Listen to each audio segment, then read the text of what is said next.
Nós estamos encerrando hoje o livro de Miqueias, capítulo 7, e eu quero convidar você a fazer esse plano da leitura da Bíblia em ordem cronológica, né? A começar de Gênesis. Hoje nós estamos chegando a Miqueias e vamos pedir a Deus, antes de tudo, que Ele nos dê a direção, né? Ó Deus, em nome do Senhor Jesus, eu peço que o Senhor abra o nosso entendimento, os olhos do nosso entender, para que possamos compreender a Tua vontade, a mesma vontade do Senhor em alertar o povo de Israel com respeito ao que havia de vir. Hoje nós nos preparamos para a Tua volta, para o Teu retorno e a nossa salvação. Obrigado, meu Deus, por ter nos chamado, nos comprado pelo Teu sangue, e aqui nós estamos hoje. O que eu peço é que o Senhor fale conosco. Em nome de Jesus. Amém. Então, Miqueias capítulo 7, versículo 1. Ai de mim, porque estou feito como as colheitas de frutas do verão, como os rabiscos da vindima. Não há cachos de uvas para comer, nem figos temporãos que a minha alma deseje. O comentário diz: ai de mim, a alma do profeta deseja ver o fruto da sua plantação, ou seja, deseja ver as pessoas saindo da apostasia. Porém, ele sofre um desapontamento e se compara a um agricultor que, depois de longa jornada de trabalho, volta à sua plantação no tempo da colheita. Chegando lá, não encontra cachos de uva, nem um só figo temporão que recompense seu esforço. Com isso, Miqueias mostra sua tristeza e até a sua agonia em relação à infidelidade do povo. A mensagem que convidava ao arrependimento provocava rejeição a ele, além de profunda dor em seu ser por ver tanta corrupção, insensibilidade na nação. E de fato, né, a nação estava se perdendo. Aparentemente, parecia que tudo corria bem, mas Deus estava alertando aquele povo do que haveria de vir. Sabe, nada diferente de hoje. As pessoas parecem que elas vivem distraídas, né? As pessoas vivem como se o Senhor Jesus nunca fosse voltar, como se o dia de amanhã sempre fosse existir. Quer dizer, elas estão distraídas. Então, a mesma coisa a gente vê acontecendo nos dias de hoje. As pessoas, elas não estão dando a devida atenção ao que de fato deveriam estar pensando. Vamos continuar aqui no 2. Já pereceu da terra o homem piedoso, e não há entre os homens um que seja justo. Todos armam ciladas para sangue. Cada um caça seu irmão com a rede. As suas mãos fazem diligentemente o mal. Assim demanda o príncipe, e o juiz julga pela recompensa, e a grande fala da corrupção da sua alma. E assim todos eles tecem o mal.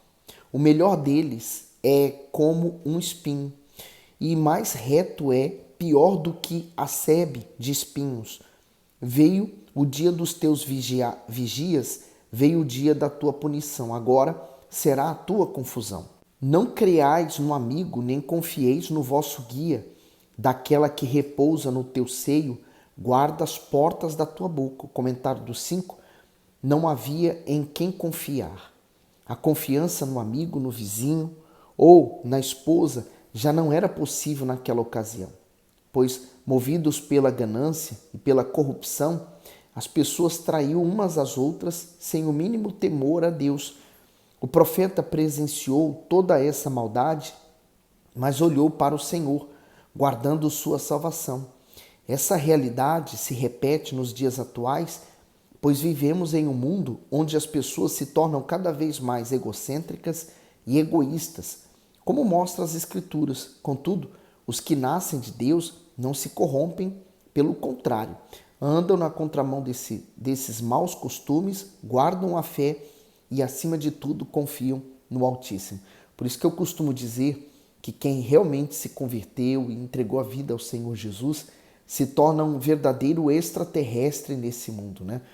Ele parece que vive totalmente fora dos padrões desse mundo. E graças a Deus por isso. E essa é uma realidade.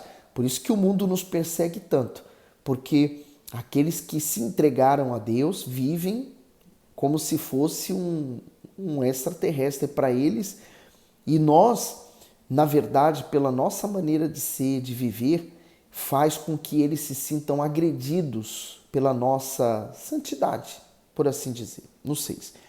Porque o filho despreza o pai, a filha se levanta contra sua mãe, a nora contra sua sogra. Os inimigos do homem são os da própria casa. O comentário do 6 diz: o filho despreza o pai. A ruína que começou com os sacerdotes alcançou o seio familiar, esfriou os laços mais fortes do ser humano e transformou o lar num palco de tensão e guerra generalizada. Quando Deus criou a família, ele queria que fosse perfeita, assim como é a Santíssima Trindade, Pai, Filho e Espírito Santo.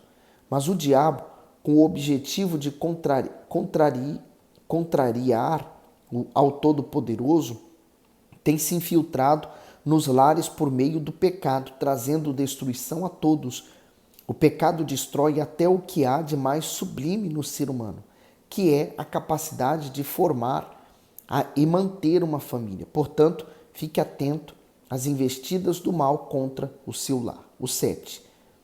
Eu, porém, olharei para o Senhor, esperarei no Deus da minha salvação. O meu Deus me ouvirá. O comentário diz: eu, porém, olharei para o Senhor. Diante de toda a decadência, até dos mais próximos, Miqueias reafirma sua fé e sua confiança no Altíssimo. O profeta tinha a convicção de que Deus ouvia as suas orações e isso o fortalecia. O segredo para permanecer leal aos preceitos sagrados é manter os olhos somente no Senhor.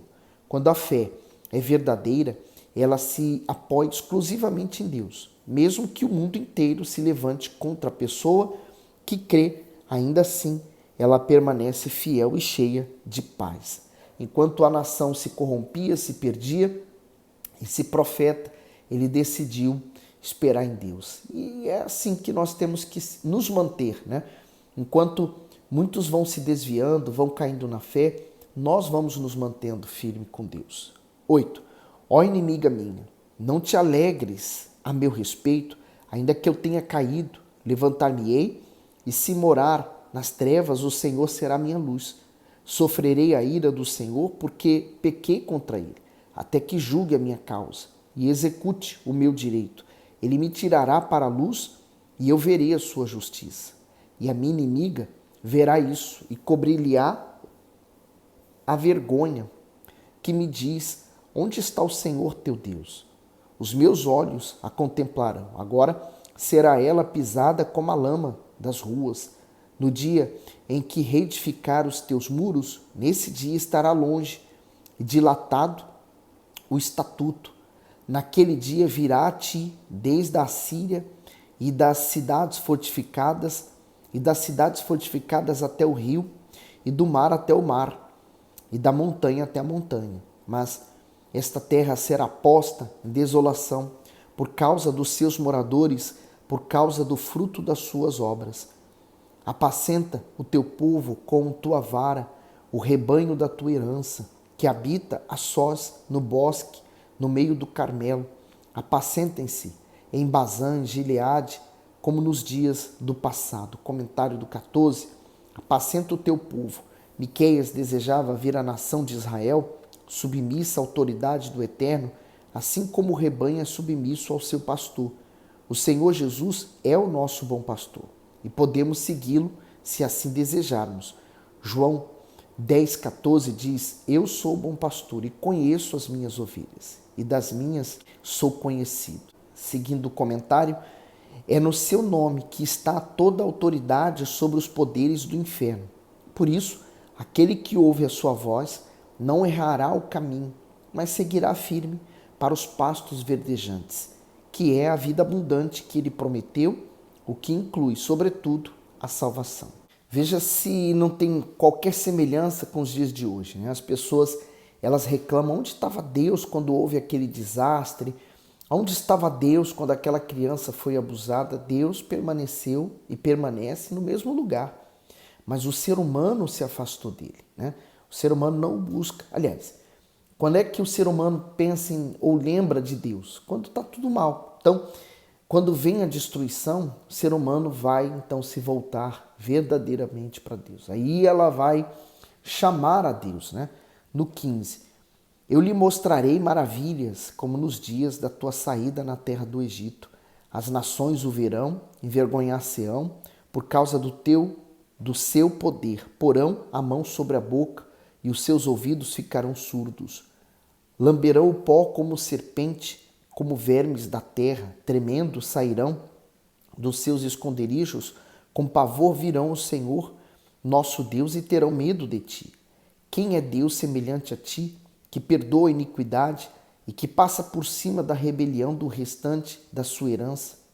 Ele não retém a sua ira para sempre, porque tem prazer na sua benignidade. Tornará a piedar-se de nós, sujeitará as nossas iniquidades, e tu lançarás todos os seus pecados nas profundezas do mar. O comentário do 18 e 19 diz que perdoa a iniquidade. Miqueias exaltou a Deus pelo seu perdão e por sua benignidade para com o povo que havia lhe voltado as costas. O profeta reconheceu que ninguém jamais faria o que o Altíssimo fez, pois ele tinha todos os motivos para rejeitar e se esquecer do seu povo, mas preferiu perdoá-lo. É interessante notar que Miqueias não vinculou a soberania do Senhor a algum feito seu, mas a sua total misericórdia. Afinal, quem é capaz de oferecer o próprio filho em favor daqueles que lhe viraram a face e ainda lhes preparar lugar no reino dos céus? O comentário de João 3,16, ele diz, porque Deus amou o mundo de tal maneira que deu seu Filho unigênito, para que todo aquele que nele crê não pereça, mas tenha a vida eterna. Ninguém, pois, não há que se compare ao nosso Deus. E é verdade, porque ele amou de tal maneira, né? Então, o nosso amor para com ele também tem que ser de tal maneira. E não pode ser apenas verbal, ele tem que ser materializado, porque Deus materializou o seu amor através do seu Filho encarnado, morrendo naquela cruz em nosso lugar, né? No 20, darás a Jacó a fidelidade e a Abraão a benignidade que juraste a nossos pais desde os dias antigos. O comentário do 20, se Israel tivesse atendido à voz de Deus, a nação jamais teria sido vencida pelos inimigos e provado do cativeiro. Além disso, nunca teria seus filhos mortos e suas cidades destruídas. Mas o Senhor não esqueceu a sua aliança com Abraão, Isaque e Jacó. Por isso, preservou o seu povo. O Altíssimo não tem prazer de ver o mal de ninguém, muito menos de condenar ao inferno. Pelo contrário, o que Deus mais deseja é que o pecador se arrependa com sinceridade e se volta para ele.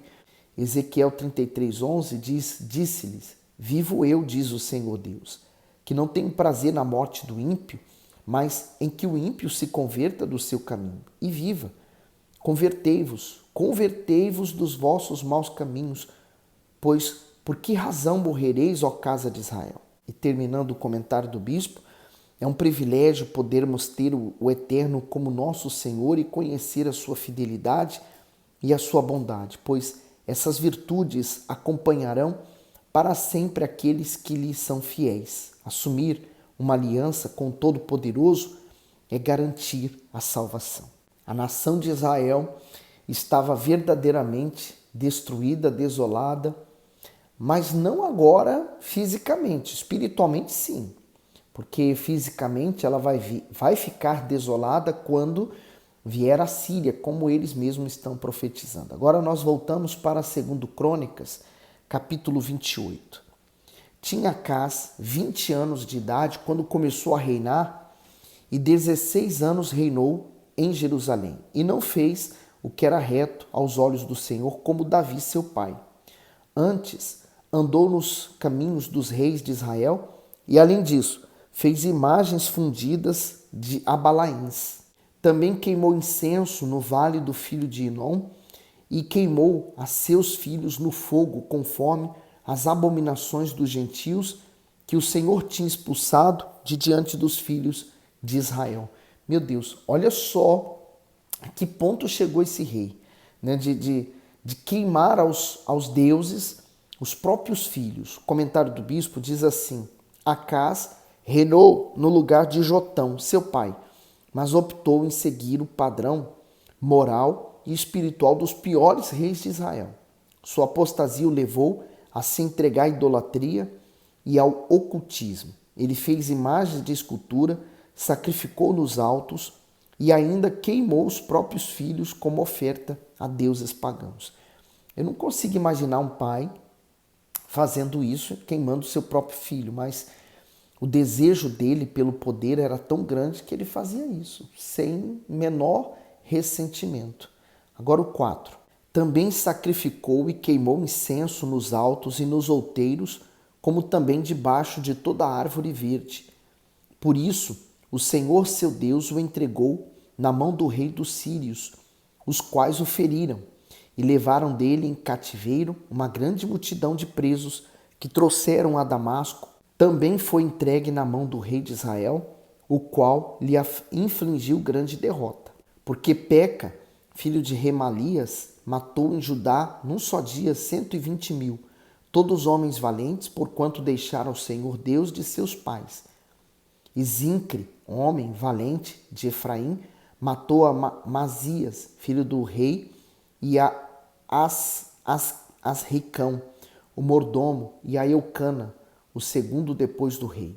E os filhos de Israel levaram presos de seus irmãos 200.000, mulheres, filhos e filhas, e também saquearam deles grandes despojos que levaram para Samaria. O comentário diz assim: o desprezo a Deus levou Judá à destruição. Acás foi atacado com violência por todos os lados, e os inimigos impiedosamente levaram a nação ao caos total. Além disso, 200.000 pessoas foram feitas prisioneiras e outras milhares foram mortas, inclusive seu filho. Tudo isso porque o rei e o povo se afastaram das leis divinas. Quando nos negamos a praticar a palavra de Deus, ficamos vulneráveis ao mal, pois perdemos a proteção divina. Então, assim como o Salmo 91, por exemplo, o segredo dele está no começo, o que habita no abrigo de Deus. Então, o segredo da pessoa que quer estar segura, guardada, é ela estar no abrigo de Deus. O problema é que as pessoas, elas ignoram essa primeira parte, elas querem a segurança de Deus a qualquer custo, mas ignoram estar no abrigo de Deus. No 9. Mas estava ali um profeta do Senhor, cujo nome era Oded, o qual saiu ao encontro do exército que vinha para Samaria e lhe disse: Eis que irando-se o Senhor Deus de vossos pais contra Judá, os entregou na vossa mão, e vós os matastes com uma raiva tal que chegou até os céus. E agora vós cuidais em sujeitar a vós os filhos de Judá e Jerusalém como cativos e cativas. Porventura, não sois vós mesmos culpados contra o Senhor vosso Deus? Agora, pois, ouvi-me, e tornai a enviar os prisioneiros que trouxeste cativo de vossos irmãos, porque o ardor da ira do Senhor está sobre vós. Então se levantaram alguns homens dentre os cabeças dos filhos de Efraim, a saber, Azarias, filho de Joanã, Berequias, filho de Mesilemote, Jesquias, filho de Salum, e Amassa, filho de Adlai, contra os que voltaram da batalha. E lhe disseram: Não fareis entrar aqui estes cativos, porque além da nossa culpa contra o Senhor, vós intentais acrescentar mais a nossos pecados e as nossas culpas, sendo que já temos grande culpa, e já o ardor da ira está sobre Israel. Então os homens armados deixaram os cativos e o despojo diante dos príncipes de toda a congregação. E os homens que foram apontados por seus nomes se levantaram e tomaram os cativos e vestiram do despojo a todos os que dentre eles estavam nus, e vestiram-nos e calçaram-nos e deram-lhe de comer e de beber e os ungiram, e a todos os que estavam fracos levaram sobre jumentos e conduziram-nos a Jericó, a cidade das palmeiras, e seus irmãos. Depois voltaram para Samaria. Naquele tempo, o rei Acaz mandou pedir aos reis da Síria que o ajudassem, porque outra vez os edomitas vieram e feriram a Judá e levaram presos em cativeiro.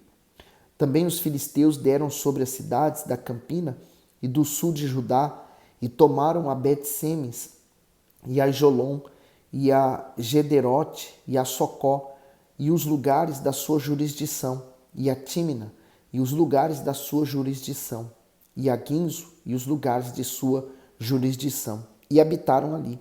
Olha, você percebe que por causa do rei ter se corrompido, e leva a nação a se corromper também, vem só destruição, não só para o rei, mas para toda a nação. Quer dizer, as nossas lideranças, né?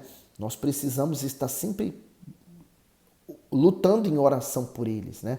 Pelos governantes, pelos nossos líderes, para que eles governem bem a nação, porque um erro deles, uma decisão errada, uma lei errada, vai comprometer, por exemplo, todo o trabalho de evangelização da igreja. Olha o 19, porque o Senhor humilhou a Judá por causa de Acaz, rei de Israel, porque este se houve desenfreadamente em Judá, havendo prevaricado grandemente contra o Senhor. O comentário diz: Acaz condenou a si mesmo e a própria nação quando decidiu rejeitar a vontade de Deus. Toda a sua história foi reduzida a pecados e fracassos, porque desprezou os conselhos e as repreensões que vieram da parte do profeta Isaías. O rei, mesmo vendo o caos instalado e uma piora progressiva da situação econômica e militar da nação, como consequência dos seus erros, não se corrigiu e não se voltou a Deus. No 20.